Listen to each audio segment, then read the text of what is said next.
वज़ीर आला पंजाब हमजा शहबाज से बरतानवी हाई कमिश्नर की मुलाकात हुई है। पाक बरतानिया ताल्लुकात के फ़रोग़ ताउन बढ़ाने पर तबादला ख्याल किया गया। पाकिस्तान और बरतानिया तरक्की और खुशहाली के सफ़र में अहम पार्टनर हैं। वज़ीर आला पंजाब की जानिब से ऐसा कहा गया। हमजा शहबाज ने मज़ीद कहा कि पाकिस्तान को दरपेश चैलेंजेस के हल के लिए दिन रात काम कर रहे हैं। पंजाब में तालीम, सेहत, अमनो अमान और दीगर समाजी शोबों में बेहतरी के लिए बरतानवी ताउन को कदर की निगाह से देखते हैं। मज़ीद तफसीलात जान लेते हैं। लियाकत अंसारी हमारे साथ मौजूद हैं।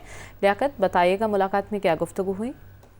बिल्कुल, वज़ीर पंजाब हमजा शहबाज से बरतानिया के पाकिस्तान में हाई कमिश्नर मिस्टर टर्नल ने मुलाकात की। अवान पटियाला में इस मुलाकात में जो है वो बरतानवी हाई कमिश्नर हमजा शहबाज को पंजाब की वज़ारत आला संभालने पर मुबारकबाद दी और साथ ही इस बात का ऐलान किया कि इंग्लैंड की टीम जो है, क्रिकेट टीम जो है वो सितंबर में पाकिस्तान का दौरा करेगी। उन्होंने कहा कि पंजाब हुकूमत के साथ तालीम, सेहत और दीगर सियासी और समाजी शोबों में ताउन को जारी रखा जाएगा। मिस्टर टर्नल का कहना था कि पाकिस्तान और बरतानिया जो है वो तरक्की की खुशहाली के जी ठीक है, बहुत शुक्रिया लियाकत, आपने अपडेट किया।